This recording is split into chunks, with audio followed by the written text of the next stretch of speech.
독자 여러분 안녕하십니까. 2019년 10월 첫날 10월 1일 경기포커스 뉴스 브리핑 전해드립니다.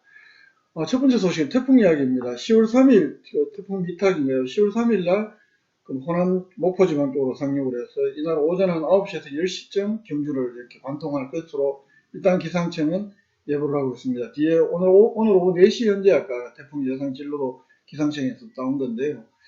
그래서 이날 비도 한 100mm에서 300mm, 바람도 초속 15에서 30m 매우 강한 바람이 예상이 되면서 일단 이날이 신라문화제 올해 신라문화제 시작하는 날인데요. 그래서 경주시에서는 3일날 이날 오전 11시에 계획이 됐던 서제 그리고 오후 6시에 계획을 했던 신라문화제 개막식 행사 모두 하루 뒤로 연기를 했습니다.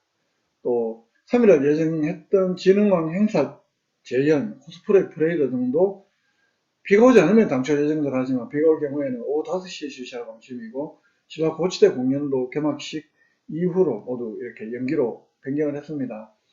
또 4일부터 6일까지 이건 돼지 열병하고도 관계가 있겠지만 경주 한우와 농축 수산물 축제 4일부터 6일까지 신라문화제 연기해서 하려고 해서 원래 전격 취소를 했고요. 태풍 타파 얼마 전에 경주에서는 양남 지역 쪽에 양북면 을지 국도 14호선 양남면 수림이 해안도로 이러고 유실도 하고 이거 경보 복구는 끝났다고 하지만 배가 많이 넘어졌습니다. 한 1116헥타르 900 피해 농가가 한 900호가 된다고 하고요. 낙과 피해가 한 80헥타르 47개 농가, 비닐하우스 0.5헥타르, 또 과수 재배시설, 방풍망이라는 비가림시설 이런 피해들이 많았는데 이거 아직 복구도 전혀 마치지 못하는 상황에서 또다시 이런 큰 태풍이 와서 무엇보다도 농작물 피해 크게 우려가 되는 상황입니다. 좀 이번 태풍도 큰 피해 없이 잘 지나가기를 바라는 마음입니다. 신라문화제도 신라문화제지만 특히 농사 짓는 분들 피해 없으면 좋겠다 이런 바람 밝혀봅니다. 두 번째 소식입니다. 한국수력울성원자력본부가 원자력 발전소 내에 4인구 해결로 임시저장시설 이게 지금 포화가 다 돼간다. 이거는 이미 오래전에 알려진 일이고 그래서 한수원에서는 2016년 4월 달에 이른바 맥스트 4인구 해결로 임시저장시설 7기 한 기에 24,000다발 해결로봉 들어간다고 하는데 그래서 총 16만 8천 다발을 저장할 수 있는 임시저장시설을 이른바 맥스트 조밀 건식 저장시설이라고 하죠. 콘크리트 구조물 속에 이렇게 하는 거 그거를 원안위 하고 산자부에 신청을 했습니다만 일단 중요성에서 부족 등등의 이유로 현재까지 보류가 된 상황이고 그 이후에 박근혜 대통령이 탄핵을 당하고 문재인 대통령이 당선이 되고 하면서 이건 지역마다 원전 내의 4인구 해결로 임시저장시설의 확충 문제도 전체적으로는 우리나라 원전에서 나온 이 4인구 해결로를 어떻게 처리하느냐 이 문제와 맞물려서 논의를 해보자라면서 전체적인 이 로드맵을 짜는 것 속에 지역 내의 원전별로 있는 임시저장시설은 지역별로 좀 의견을 수렴해 달라. 그래서 이게 지난 5월달에 발족을 했던 4인구 해결로 관리정책 재검토위원회에서 경주시에 최근에 이른바 의견 수렴을 위한 지역 실행기구를 요구도 구성을 요구도 했고 어제 방송도 했다시피 이게 지금 구성에 굉장히 문제가 많다. 다음 소식을 전해드리겠습니다. 비판 여론이 비등합니다만 이걸 어쨌든 의제로 채택하고 있는 상황인데 어제 대형 화물트럭에 이 4인구 해결로 임시장시설 정설에 필요한 자재를 싣고 가는 것이 목격이 되고 이게 또 SNS에 뜨면서 논란이 됐는데요.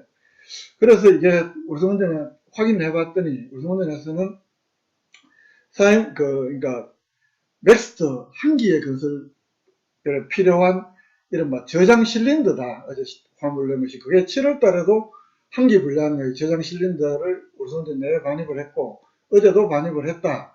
이렇게 확인을 해줬습니다. 이렇게 되니까 경주환경동연합 등에서는 이게 현재 공로나 원전별로도 사용 해결 임시장시설 이걸 어떻게 할 것인가 지역 실행기구에서 의논하기로 되어 있는 상황에서 이게 이미 건설을 전제로 하는 것 이거 문제가 있는 것 아니냐 자재 반입하는 것 이렇게 주장을 했고 즉각 반출해라 반입 자체가 불법이다 이렇게 이야기를 했는데 울성원자력 본부에서는 이게 정부 2018년 5월달에 재작년 5월달에 작년 5월달에 사용 해결로 재공론을 위한 재검토 준비단이 발족되기 전에 이미 자재는 이 자재를 만드는데 시간이 많이 걸리기 때문에 혹시 승인할 거에 대비해서 또 언제든지 공사할 거에 대비해서 미리 계약을 해도 꼭 그 납품 계약을 그 계약에 따라서 이번에 그 중소기업도 어려운 것 아니냐 만들어 놓고 청구해 보관할 수 없는 일이고 그래서 우리가 이번에 반입을 한 것이지 절대로 뭐 그 곧 이걸 사용 해결 임시장 시설을 증축하는 것을 전제로 한 것은 아니다 이렇게 또 해명을 했습니다.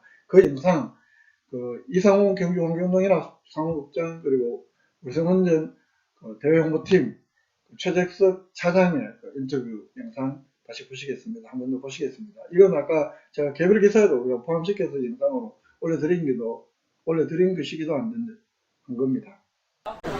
메스트가 총 7기가 건설이 되는데 7개 중에 하나인 메스트 1기에 대한 자재가 어제 한 절반 정도가 들어온 것 같고요. 오늘 나머지가 들어올 계획이라고 대충 알고 있는데 메스트 건설 중단은 이번 공론화의 산업부와 시민사회의 약속사항이었습니다.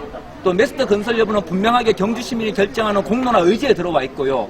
그럼에도 불구하고 메스트 건설을 위한 자재들이 반입되는 것은 사실 공론화를 하지 말자는 이야기죠.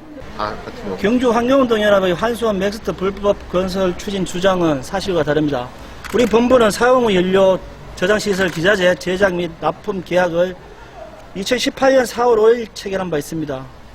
본 계약은 정부의 사용 후 연료 관리 정책 재검토 준비단 발족이 2018년 5월 11일 있었고 재검토 준비위원회 출범이 2019년 5월 29일에 있었는데 이 이전에 체결된 것입니다.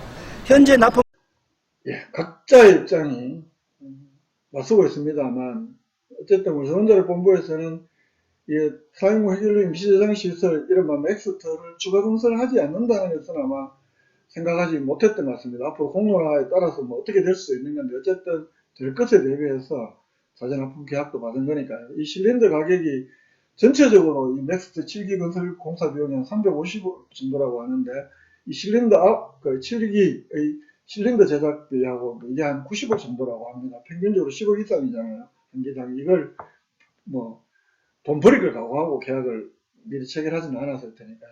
그래서 이게 아마 맥스터 건설이 안 될 거다라고는 생각지 않았던 것 아니냐 이렇게 생각합니다. 뒤에 어떤 지역 실행기구하고도 연관되는 이야기입니다만 그래서 지역 실행기구도 사실은 경주시가 구성한 이 월성원전 내에 이 고정유 폐기물 저장 임시저장시설을 어떻게 할 거냐를 이걸 경주 시민들을 대상으로 의견 수렴을 해야 되는 이 기구 구성이 환경단체들은 이 구성 자체가 이렇게 엉터리로 한 것 보면 이미 맥스터 건설을 이렇게 사실상 추진하기 위한 통과 의뢰로 하나의 그런 요식행위의 하나로 이 실행기구를 바라보는 것 아니냐는 비판까지 나오는 거거든요. 그 지역 실행기구에 대한 오늘 그 경주 반원전 단체들의 기자회견 내용 세 번째 뉴스를 한번 보시겠습니다. 세 번째 뉴스요. 어제 그 지역 실행기구 구성에 대해서는 사실상 경주시장 자문기구의 원전 범시민대책위원회에서조차도 강한 비판이 나온다. 무엇보다도 그 원전 주변 지역 3기 연면에서 그 이장협의회, 발전협의회장씩 2명씩 6명이 너무 많고 또 대표적으로 친환경 친원전 단체 활동 인사를 이렇게 지역사회 또는 지역 오피니언 리더 목소리 넣은 거 이거 문제가 많다 이렇게 주장을 했는데요. 그 기사를 어제 경주포크사 단독으로 썼었는데 오늘 그 반원전 단체 또 환경단체들의 기자회견에서는 여기서 한 걸음 더 나아가서 이 인근 지역 주민들을 너무 많이 포함시킨 것도 문제이지만 사실은 이게 원전 반경 5km 이내 지역 주민 대표들을 실행기구 위원 10명 중에 6명이 넣었는데 이게 원전 방사선 비상 그 계획구역이나요. 원전 방사선 비상 계획구역 이게 한 30km까지 확장이 되는데 여기까지는 지자체가 달라도 이 공론화에 눈에 피해를 만약에 문제가 생기면 사실 이분들도 직접적인 피해자가 될 수 있는데 비록 지자체는 다르더라도 포함시켜야 되는 건 아니냐 이런 이야기까지도 오늘 울산북구대책에서 와서 했고요. 그 반경 10km 내에 북구대책의 주민들의 주장은 20만 명이 살고 있는데 오히려 경주상으로 더 많이 살 수도 있다. 왜 그러면 우리는 이 공론에 포함시키지 않느냐 이런 주장도 했고요. 무엇보다도 어제도 이야기했지만 친원전 단체의 인사 여기에 대한 비판이 집중이 됐습니다. 이 원자력 정책연대 대변인을 활동했다고 하는데요. 이 원자력 정책연대라는 게 대표적인 친원전 국내단체고 여기에 대변인을 활동했던 사람을 거기다 무슨 반원전 단체 사람을 넣은 것도 아니고 오롯이 친원전 단체 사람을 넣은 것 자체가 이건 벌써 객관성을 중립성을 담보하기 어렵다. 말 그대로 경주시가 이 넥스트 건설을 밀어붙이기 위한 하나의 과정으로서 이 사람은 실행기구를 구성한 거 아니냐, 이런 비판까지도 나오는 거고요. 특히 권영국 변호사 전 경북노동인권센터 설립자이기도 하죠. 이 부분은 오늘 모두 발언에서 사실 이장협의회나 발전협의회장들은 거의 경주시 입장과 동일하다. 그 이야기는 뭐냐면 넥스트 이거를 짓지 않으면 2, 3, 4, 5도 연세 중단해야 되니까 빨리 지어줘야 된다. 이런 입장에 가까울 가능성이 크다. 이래서 이 구성 자체가 매우 편향적이다. 그래서 인정할 수 없다. 이런 얘기까지도 합니다. 어쨌든 울산 북구 대책위 주민, 또 울산원전 경주환경운동연합 이상호 상무국장, 권영국 변호사의 오늘 경주시 실행기구에 대한 비판 발언 짧게 모았는데 이 영상 한번 다시 보시고 마지막 이야기 나누도록 하겠습니다. 구성했습니다. 울산은 월성 흑발전소에서 반경 20km 이내에 20만 명 이상이 거주하고 있습니다. 경주 시내보다 더 가까운 곳에 울산 시민이 살고 있음에도 경주시가 반경 5km 이내로 지역 주민 의견을 수렴하겠다. 이것은 제대로 된 공론화가 아닙니다. 결국 공론화를 하나의 통과 의례로 바라보고 있다는 의심을 하지 않을 수가 없습니다. 따라서 우리는 재검토위원회 이해 당사자를 배제한 부분과 그리고 경주시가 지역 실행기구를 지명하고 있는 이 매우 편파적이고 전혀 공론화가 되지 않을 탐정 미달의 이런 기구에 대해서는 결단코 반대한다는 의사를 분명히 합니다. 하게 되면은 전체 26만 시민들의 의사를 제대로 반영할 수 없을 뿐만 아니라 대개 핵산업에 경도된 정책 대안들이 나올 수밖에 없기 때문에 저희들은 이러한 실행기구는 즉각 해산되어야 된다고 생각을 하고요.